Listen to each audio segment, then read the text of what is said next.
Au nom du Père, du Fils et du Saint-Esprit. Amen. Amen. Chers frères et sœurs, aujourd'hui, nous commémorons l'expulsion d'Adam et Ève du paradis. On est dans cette fin de période de ce qu'on appelle le triode, de la préparation au Grand Carême. Nous avons commémoré justement un certain nombre de choses d'événements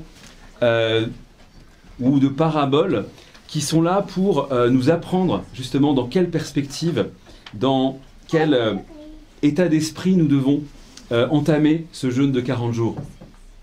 Par les dimanches du fils prodigue et du pharisien et du publicain, l'Église voulait nous montrer que ce qui était important, c'était la disposition intérieure du cœur. C'était véritablement le repentir et non pas l'accomplissement extérieur des commandements. Voilà, le message évidemment à cette entrée de carême, c'est de comprendre qu'il ne faut pas jeûner en se glorifiant comme le pharisien et en méprisant son frère qui ne jeûne pas, mais plutôt se frapper la poitrine comme le publicain en demandant à Dieu pardon.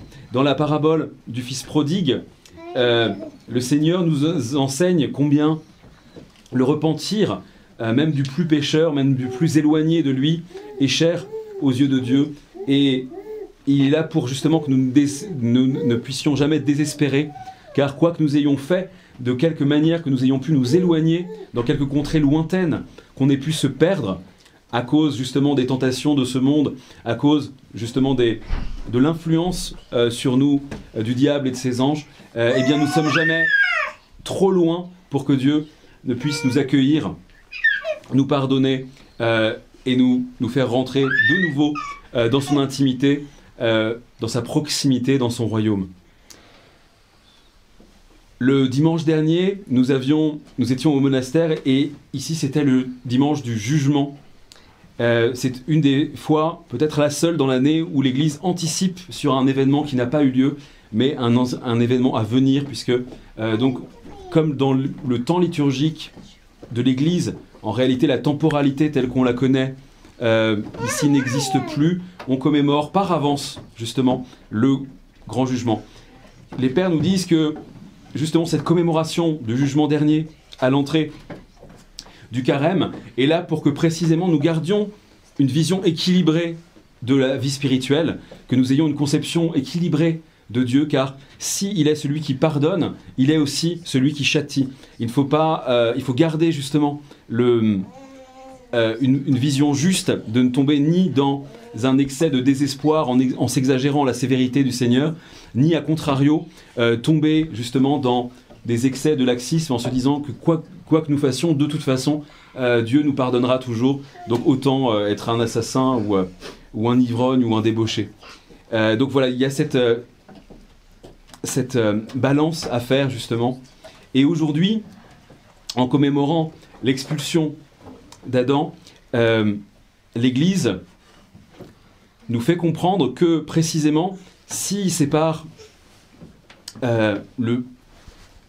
c'est par le manquement à un commandement que l'humanité entière a été expulsée de la proximité d'avec Dieu. A contrario, en jeûnant, en fait, nous rattrapons ce qu'Adam n'a pas fait au plus tôt. Nous faisons le contraire, justement, de ce qu'a fait Adam. Puisque cette interdiction du fruit, de la mendication du fruit défendu dans le jardin d'Éden n'était autre qu'une forme de jeûne, puisqu'il y avait un aliment qui était interdit.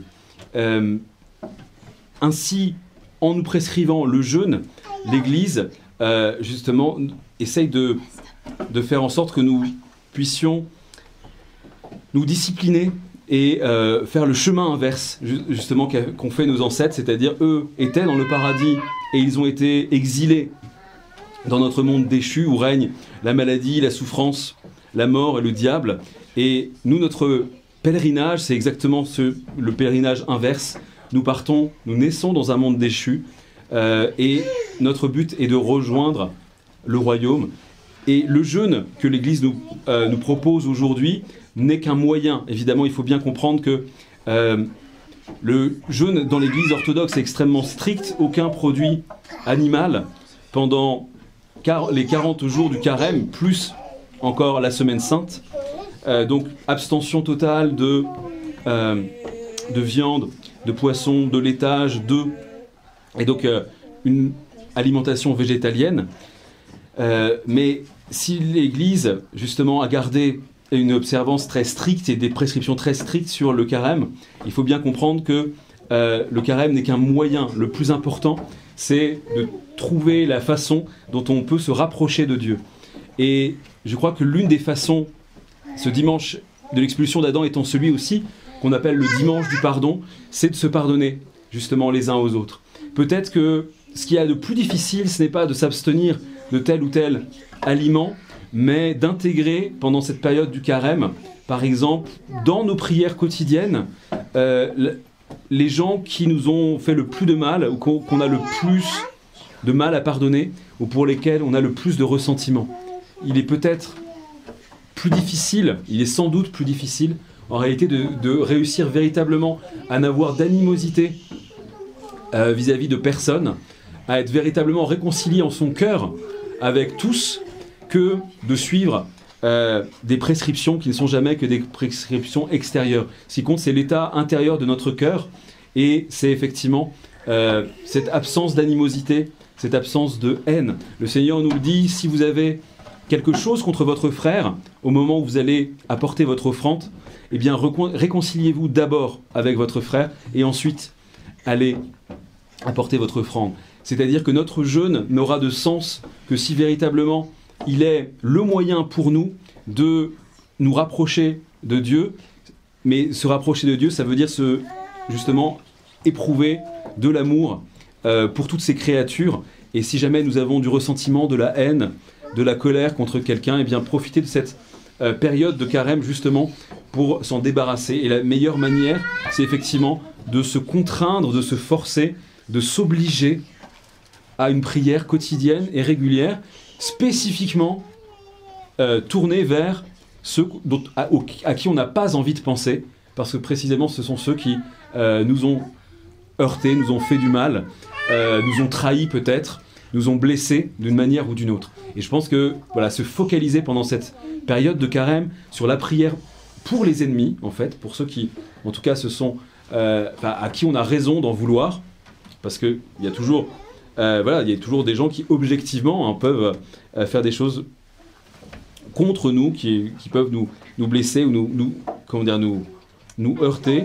Eh bien, il faut se focaliser là-dessus, et ainsi, notre carême ne sera pas un carême de pharisien, mais sera véritablement dans l'esprit du publicain qui bat sa coulpe, qui se considère lui-même comme le seul pécheur, et qui regarde tous les autres comme sauvés. Je me rappelle toujours de cet apophthegme dans les pères de l'Église, où un jour un ange apparaît à un très grand ascète, je crois que c'était saint Antoine du désert, en lui disant, tu sais, malgré toute ton ascèse, bien que tu vives depuis des années dans le désert, que tu jeûnes et que tu pries toute la journée, il y a en ville, dans le monde, un cordonnier dont l'état spirituel est plus haut que le tien. Saint Antoine est extrêmement surpris et il demande à l'ange de le guider vers cet homme. Et l'ange le guide vers ce cordonnier qui vit en ville à Alexandrie, et il voit un homme très simple qui est dans son échoppe, qui est en train de fabriquer ses chaussures. Et voilà, et alors, comme il est extrêmement pieux, quand il voit qu'un ascète arrive dans son échoppe, il se prosterne jusqu'à terre, il demande sa bénédiction, il dit « Mais Père, qu'ai-je fait pour mériter ta visite ?» Et saint Antoine lui dit « Mais relève-toi, je voulais que tu me parles de tes pratiques spirituelles. » Et donc, le cordonnier dit que il jeûne le mercredi et le vendredi, qu'il essaie d'aller à l'église tous les dimanches, etc. Et il lui parle d'une pratique d'homme pieux laïque, mais qui n'a absolument rien à voir avec les efforts d'ascèse et la prière perpétuelle de saint Antoine, qui commence à être très étonné en se disant « Mais alors qu'a-t-il de plus haut que moi, cet homme ?» Et il ajoute à la fin une dernière chose, il dit « Ah oui, et aussi, à chaque fois que je vois quelqu'un passer devant mon échoppe, je me dis intérieurement, lui sera sauvé et pas moi. » Et c'était ça qui faisait de ce cordonnier laïque qui modestement vivait sa vie de père de famille, c'est cette humilité-là, profonde, non feinte, véritable, authentique, qui faisait qu'il était véritablement convaincu que lui seul était pécheur et que les autres seraient sauvés. C'est cet état d'esprit qu'on doit acquérir pendant ce carême, justement cette humilité très grande, ce retournement, cette conversion, réussir véritablement, comme le dit la prière de Saint-Éphrem, que nous dirons ensemble pour la première fois tout à l'heure, essayer de voir ses fautes et de ne pas juger son frère, c'est le plus important. Une dernière chose que je voulais vous dire sur cette fête d'aujourd'hui, c'est que cette expulsion d'Adam, c'est ce qui explique ce qu'on appelle aujourd'hui, depuis très longtemps, ce qu'on appelle la condition humaine. En réalité, on est confronté à une humanité qui est perpétuellement insatisfaite, qui, lorsqu'on voit la littérature, l'art, la poésie, la musique, qui est toujours en quête d'autre chose. Il y a cette espèce de soif absolue chez l'homme, justement d'autre chose, d'une altérité, une impossibilité de se contenter de ce qu'il a. Et c'est ce qui explique effectivement toutes les quêtes artistiques, toutes les quêtes religieuses, toutes les quêtes philosophiques de l'homme. L'homme est en perpétuelle insatisfaction, il est en perpétuelle quête du bonheur, et évidemment, comme le rappelait Pascal, tous les hommes cherchent d'être heureux, cela est sans exception, et pourtant, personne n'arrive jamais sans Dieu à trouver ce bonheur.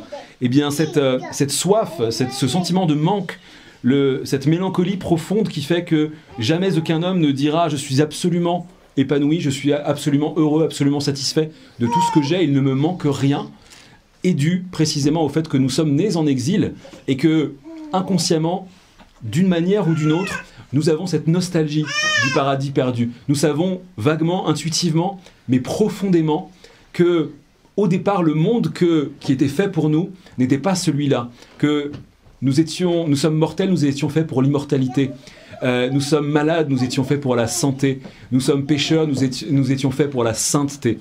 Et ça, c'est quelque chose que tout homme, qu'il ait la foi ou non, qu'il soit orthodoxe ou non, ressent dans le plus profond de son cœur. Et la seule explication, justement, au fait que rien dans ce monde ne nous satisfasse, c'est que nous soyons faits, justement, pour un autre monde. Puissions-nous y accéder grâce, notamment, à ces efforts de carême, aux prières de la Mère de Dieu, de tous les saints. Amen. Amen.